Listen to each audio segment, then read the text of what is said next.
जीवन में किसी के चले जाने या कुछ खो जाने से हम अक्सर उदास हो जाते हैं। यह मनुष्य का स्वभाव है, पर हमें यह नहीं भूलना चाहिए कि यह दुनिया की रीत है। जब जिस समय हमारे पास जो है अनमोल है। हेलो दोस्तों, आप लोगों का फिर से स्टोरी वर्ल्ड चैनल पर स्वागत है। मैं फिर आज लेकर आ गया हूँ एक बहुत ही खूबसूरत और दिल को छू जाने वाली कहानी।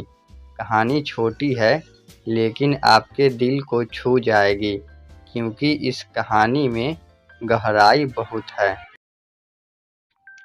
यह कहानी शुरू होती है सोनी और एक गुड़िया से, जो एक छोटी लड़की के ऊपर लिखी हुई है। एक दिन की बात है, सोनी सुबह पार्क में टहलते हुए जा रही थी। तभी उसे एक रोती हुई बच्ची मिली। सोनी ने उससे रोने का कारण पूछा तो लड़की ने बताया कि वह जिस गुड़िया से खेल रही थी वह इसी पार्क में कहीं खो गई है। सोनी ने उस बच्ची को उसकी गुड़िया ढूंढ लाने का आश्वासन दिया, जिससे वह बच्ची चुप हो गई।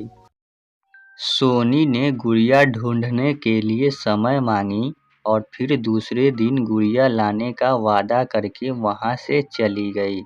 पर गुड़िया ना तो सोनी को मिली और ना ही उस बच्ची को। सोनी ने गुड़िया की तरफ से एक काल्पनिक पत्र उस बच्ची को लिखी और जब वह बच्ची पार्क में गुड़िया पाने की आशा में आई तो सोनी ने वह पत्र उस बच्ची को पढ़कर सुनाया। पत्र पर इस प्रकार था, कृपया रोना मत, मैं समय समय पर उस गुड़िया के बारे में तुम्हें लिखती रहूंगी, बस तुम रोना मत। अब सोनी रोज उस खोई हुई गुड़िया की तरफ से काल्पनिक पत्र लिखने लगी और लगभग रोज ही उस बच्ची को पढ़कर सुनाती, जो कि यात्रा का काल्पनिक वर्णन हुआ करता था। सोनी ने इस काल्पनिक लेकिन रोचक वर्णन से उस बच्ची को रोने नहीं दिया। वह खुशी खुशी अपनी गुड़िया की घुमक्कड़ी के किस्से सुनाने लगी। अब वह खुश रहने लगी। एक दिन जब काफ़ी कहानियाँ हो गई तो सोनी ने एक दूसरे गुड़िया उस बच्ची को लेकर दी। जाहिर है वह गुड़िया बदली हुई थी। उस बच्ची को अपनी खोई हुई पुरानी गुड़िया जैसे नहीं लगी तो वह सोनी की ओर देखने लगी। सोनी अनजान बनते हुए गुड़िया में चिपकी एक चिट को निकालकर पढ़ने लगी। उसमें लिखा हुआ था, यह मैं ही हूँ, तुम्हारी वाली गुड़िया जो पार्क में खो गई थी। दुनिया भर की लंबी यात्रा की वजह से मैं थोड़ी बदल गई हूँ।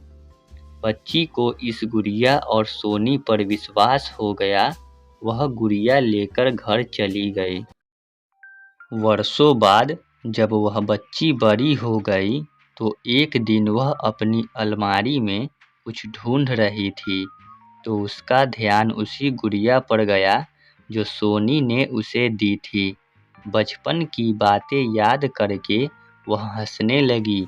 उसे सब समझ आ चुका था कि सोनी ने कैसे उसका मन रखा। उसे उस गुड़िया पर फिर से प्यार आने लगा। वह उसे बड़े गौर से देखने लगी। तभी उसकी नज़र गुड़िया की फ्रॉक की आस्तीन में छुपे एक छोटे से पत्र पे गई। उसने बड़ी व्याकुलता से वह पत्र निकाला और पढ़ने लगी।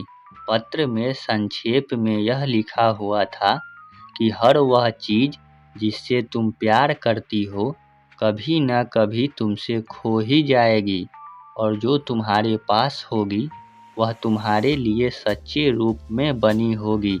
रूप भले ही भिन्न होगा पर प्यार एकदम खालिश होगा।